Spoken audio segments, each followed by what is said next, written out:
Goodnotes 6 versus Notability versus OneNote. We are going to compare the three platforms, the three softwares, which one is the best. Right, so then let's start with the first one, that is a Goodnote. 6 here, it's a latest 6 version. It's customizable, highly customizable notebooks and writing tools, intuitive, resembling a traditional notebook, basic recording features, less integrated playback. The pricing is one time, that is a 29.99, approx $30, right? You have to pay for once and then you can use it.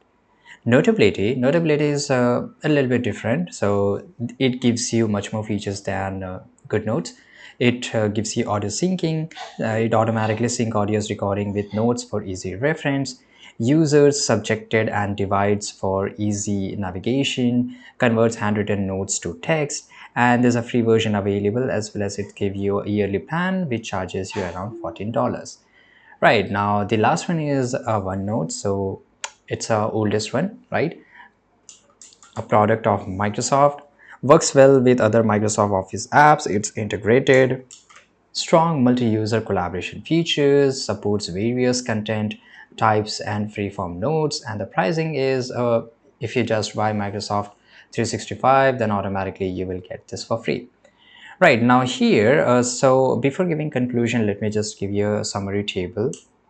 Here it is. You can take a screenshot and you can pause the video so that you can check this out. I have mentioned each and everything here. Now conclusion is, Goodnotes is for those who just looking for customization.